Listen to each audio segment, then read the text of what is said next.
There is a difficult reality about the war in Ukraine that many people are uncomfortable confronting. In modern conflicts, the biggest danger is not always the weapons on the battlefield. Sometimes the biggest danger is the story people tell themselves about what is happening. Because once a powerful narrative takes hold, every event begins to be interpreted through that lens. Victories become proof that the strategy is working. Setbacks become temporary obstacles, and questions that challenge the dominant explanation are often dismissed before they are even seriously considered. The war in Ukraine has reached exactly that kind of moment. Across much of Western political and media discussion, the message has remained consistent. Russia is under pressure, Ukraine's resistance continues, Western support is changing the balance, and eventually, Moscow will be forced to accept a settlement. That argument has shaped public expectations for years. But the longer the conflict continues, the more important it becomes to separate hope from reality and examine what is actually happening on the battlefield, inside the decision-making rooms of governments, and within the strategic calculations of the people controlling the future of this war. Because wars are not decided by headlines.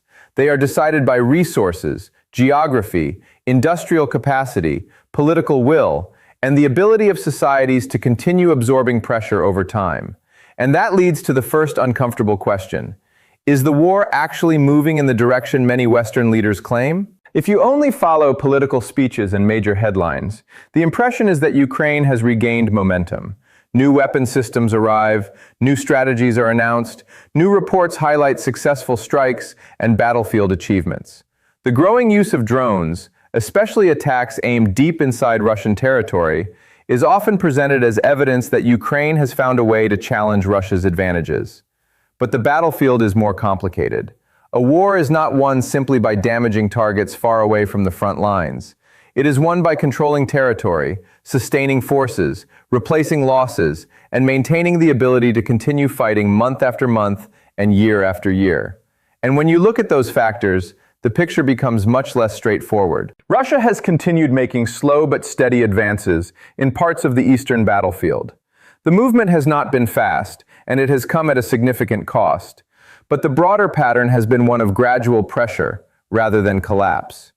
Ukraine has shown extraordinary determination, and has repeatedly demonstrated an ability to adapt. But maintaining a long war against a larger industrial power creates enormous challenges. This is where the debate becomes important, because if Ukraine cannot achieve a decisive breakthrough on the ground, the strategy naturally changes. Instead of trying only to defeat Russian forces directly on the battlefield, Ukraine and its supporters have increasingly focused on another approach, making the war costly enough inside Russia itself that the Kremlin eventually changes its calculations. That is the logic behind the expanded drone campaign. The idea is straightforward. If Russia's military infrastructure, energy facilities, production centers, and major cities become vulnerable, the pressure inside Russia may eventually become too great. The hope is that the political leadership in Moscow will conclude that continuing the war is more expensive than negotiating. At first glance, this strategy appears logical. Modern drones are cheaper than traditional weapon systems. They can be produced in large numbers. They allow a smaller country to strike far beyond its own borders without needing a conventional air force capable of competing with a larger opponent. In many ways, drones have transformed warfare.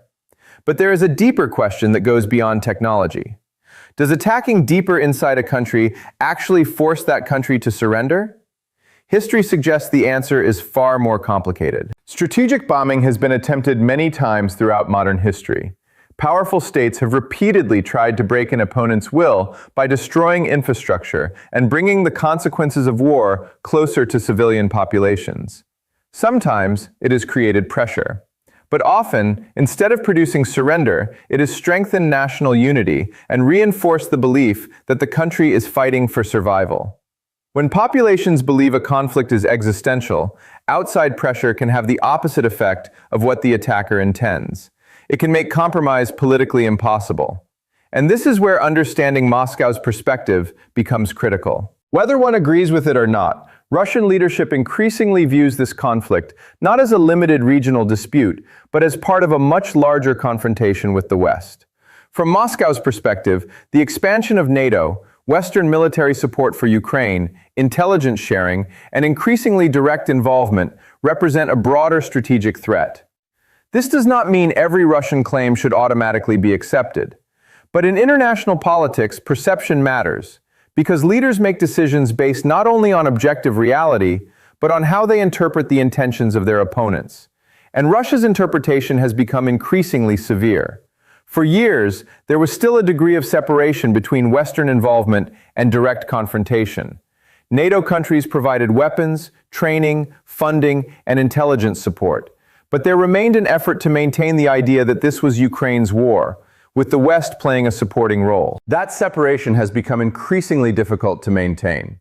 As Western technology, intelligence, and targeting assistance become more integrated into Ukrainian operations, Moscow increasingly sees the conflict as a direct confrontation with NATO itself.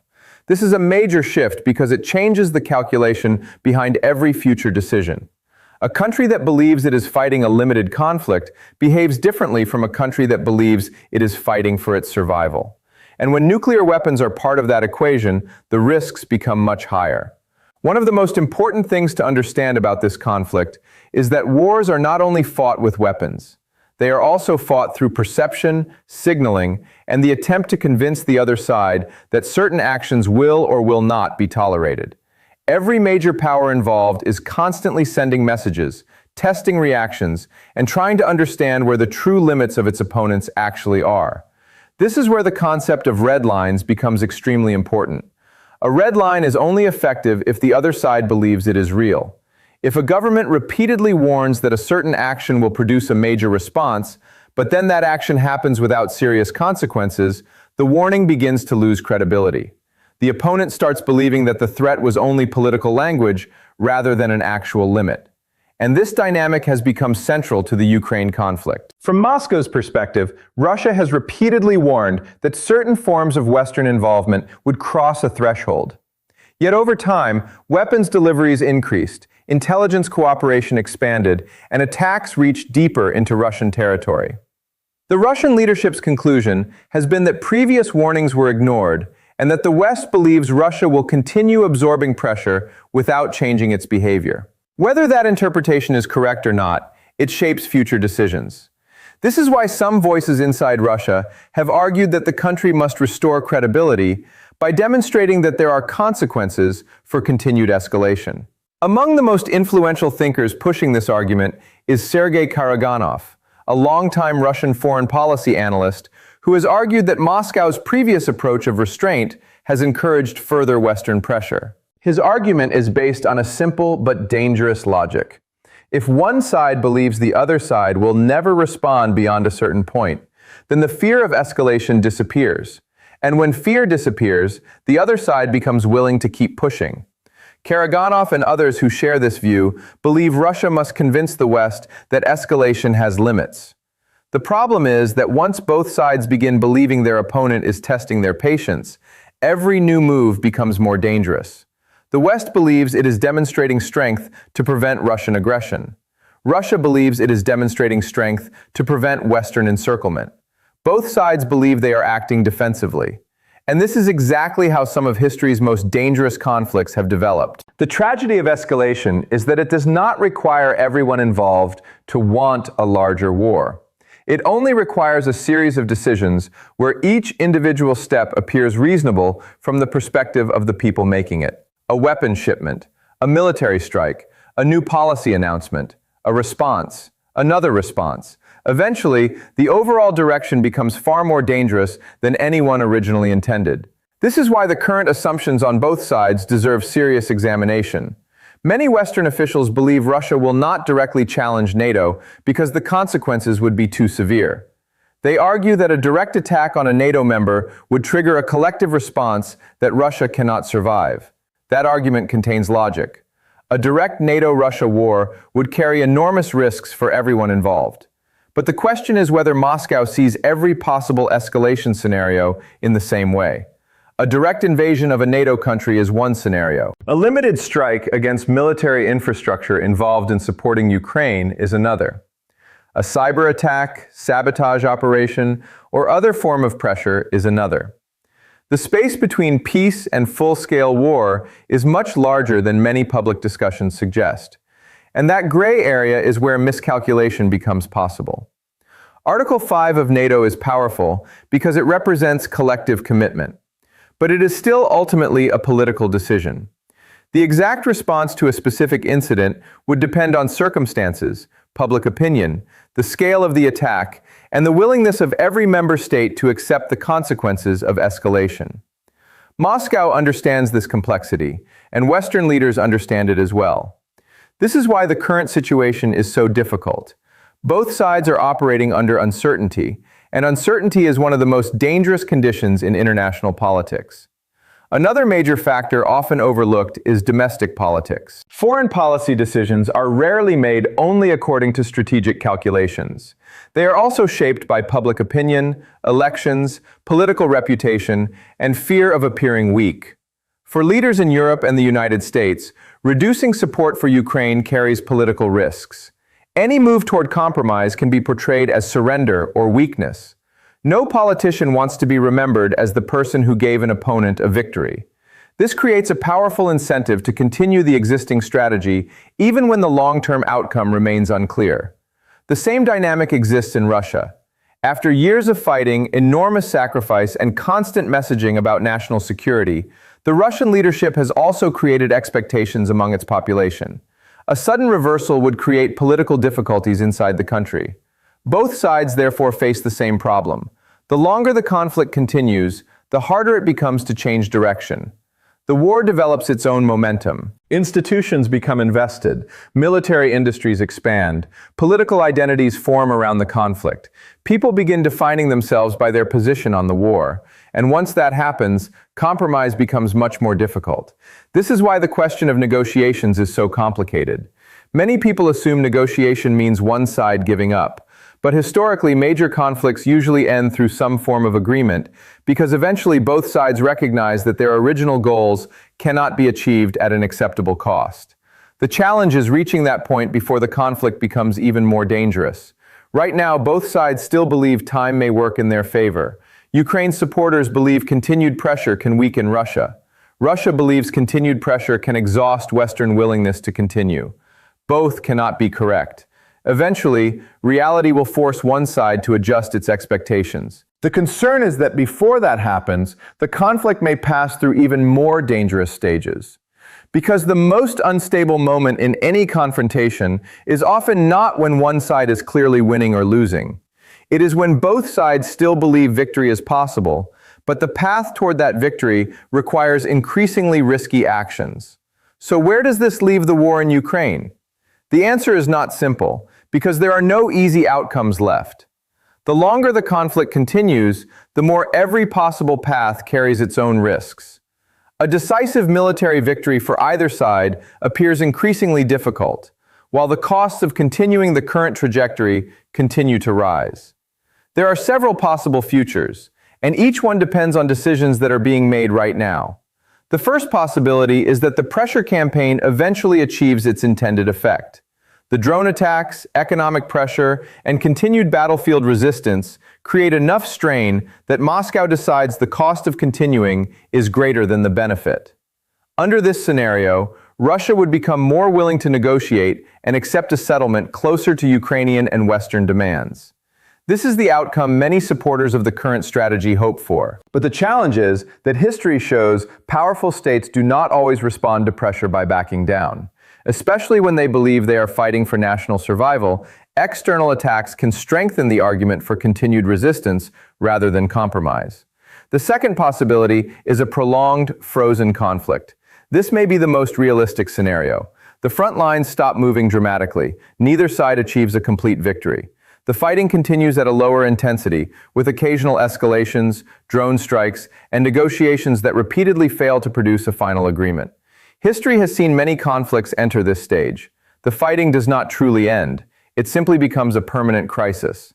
This type of outcome can last for years or even decades, creating instability without producing a clear resolution.